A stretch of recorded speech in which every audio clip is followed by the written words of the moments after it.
You walk into your local thrift store and you find Wii Sports and it's in the paper case with the manual. You do a quick search and you find out that it sells all day, every day for $25 plus shipping. You look down at the price tag and it says $2. You think to yourself, score, you throw it in the cart and you keep going. You know this was an instant pickup at $2, but what if the price had been 5 or even 8? What if the tag had said 10? Would you have still bought it? Well, I created the little black book or a cheat sheet in my phone that helps me answer this exact question within seconds. No more standing inside the thrift store and scrolling and thinking, is it worth picking up at 10? Is it not worth picking up at 10? You're wasting precious seconds. In this video, I'm going to show you exactly how you can create your own cheat sheet so that you don't waste your time at the thrift store guessing whether or not there's enough profit in each of the items that you're going to buy. Whether you are new to reselling or a seasoned professional, one of the most important skills you can have as a reseller is being able to analyze a deal and find out whether it is profitable enough for you and your business strategy.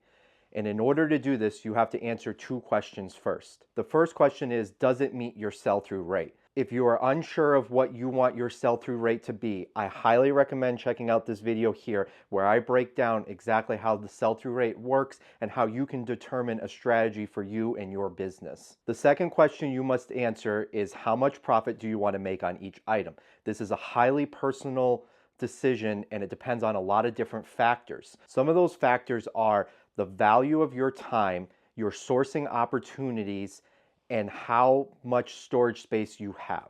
There are a lot of different factors that go into determining how much profit you want to make on each item. For me, my minimum is $10 and that's after everything, after cost of goods, after shipping, and after taxes and fees.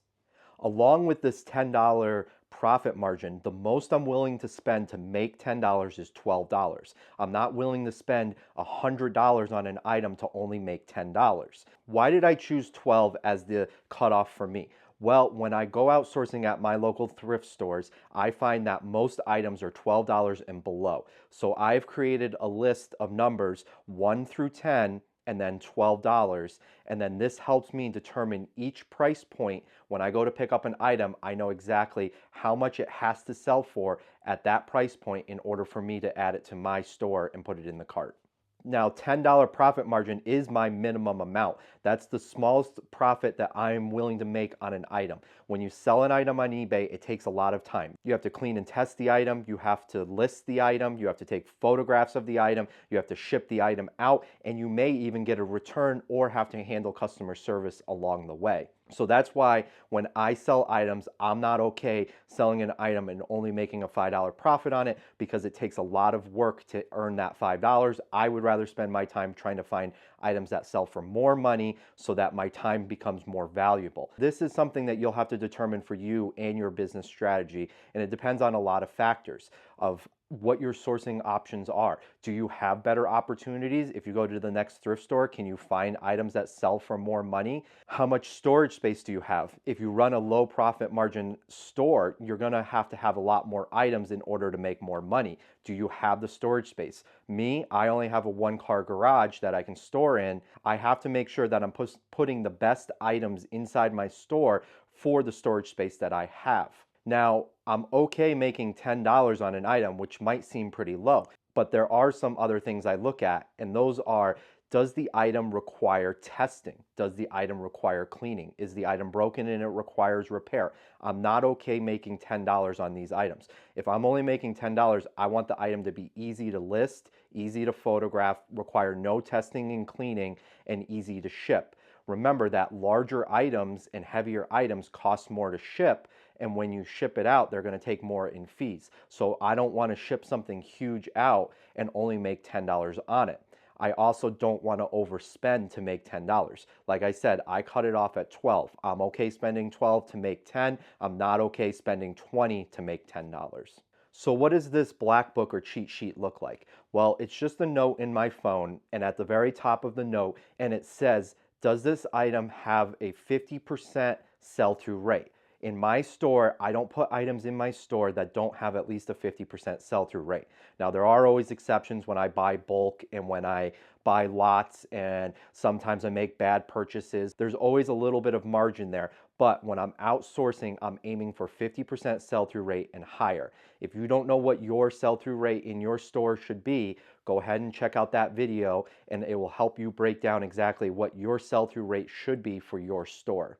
Below the sell-through rate, I have all the numbers listed out, 1 through 10 and then 12. These are my common numbers that I run into when I'm at the thrift store. If I find something above $12, I want to make more than 10, so then I have to start looking at other factors of how big this item is, how long it's going to take me to clean, repair, test it, ship it out. All those different factors go into making those decisions. So in this video, I'm only going to focus on items up to $12. These are the common price points that I personally find inside my thrift store. You can use this system for whatever your common prices are. If your thrift store prices things at $5, $10, $15, and $20, then make a chart for $5, $10, $15, and $20. Next to each of these cost of goods numbers is the actual amount that the item has to sell for. So I know that if I'm picking something up for $1, that it has to sell for $15 in order to make me the $10 that I'm aiming for. If it only sells for $12 and it costs me $1, it does not meet my requirements, and I put that item back on the shelf and I let someone else find it. I'm not going to take cuts at the thrift store and say, oh, I'm okay with this smaller profit over here, because when I get home, if $10 is my minimum and I did something wrong and I found out that it only sells for $12, I have a little bit of a margin there. If I have to take offers or send offers, then I also have a little bit of a margin there as well. Below this number chart here where it tells me exactly how much the item has to sell for, I have, this is the minimum, I must do better. This is to remind me that if I'm trying to convince myself to buy this item and I'm only going to make $10 on it, and I'm kind of like, well, it has a stain, or it has this broken piece on it, or it's chipped, whatever it is, it has corroded batteries, I'm not going to take that chance. I would rather go find something else. These are my minimum numbers. Essentially, I like finding things at the $10 profit margin that are new, sealed. I like finding things that are easy to list and ship, like video games. All those things I'm okay making $10 on. Anything that requires more effort, I want to make more money on. So I just remind myself right there at the bottom that this is my minimum and I must do better. I also ask myself two other questions. Does this require work? And is it a heavy/large item? So if it requires work and I'm only going to make the $10 on it, then I might put it back. If it's large and heavy and it's going to take up a lot of space in my storage system and it's going to cost more to ship it out, then I'm going to put it back. If I'm standing in a thrift store and I'm trying to make a decision on whether I want to buy this item to resell or not, I look at the chart and I say, does it meet my sell-through rate? Yes or no. If it's no, then I put it back on the shelf. If it's yes, then I continue on. If this item costs $1 at the thrift store and I see that it's consistently selling for $15 plus shipping, I will pick this item up as long as it answers the last two questions of, does it require work? No. And is this a heavy and large item? No. Then and only then will I actually put the item in the cart, drive it home, take photos of it, create a listing, put it in my storage system, pull that item, pack that item, drive it to the post office, and ship it out. There's a lot of work that goes into it, and I'm constantly reminding myself of how much work this takes and that it's okay to skip over profitable items if they're not profitable enough. So let's go head inside. I'm going to pull up my computer and we're going to break down exactly how you can create your own chart. I'm going to give you some actual real-world examples of how this works. As we head inside, if you're finding this video useful and helpful, be sure to hit that like and subscribe button, because I'm going to be creating a lot more content in the coming weeks here that is going to be super valuable for you, whether you're a new seller or a seasoned eBay seller. All right, so we're going to use the eBay fee calculator. So go into Google, type in eBay fee calculator. You'll see it listed here. You click it and you open it up, and you're going to go inside and it's going to have a bunch of different boxes that you fill out. So the way we're going to break this down is with an example here of an item that would cost $1, and we're going to base this off of a 10% promoted ad listing. I don't know that you should run a 10% promoted ad in your store. That's kind of a personal decision. If you're unsure of what your promoted ad fee should be, go ahead and check out this video here. But let's break this down. So if the item sells for $15 and it costs $1 to purchase it at the store, The number of items we ordered is 1. We have a basic store. We're above standard. No overseas. We set a 10% promoted ad listing. Down here in sales tax, I like to just use 5%. It kind of varies upon where you're selling it to and which state. Some states are higher, some states are lower, some states don't have any. So I just use 5% as an average. Category is everything else.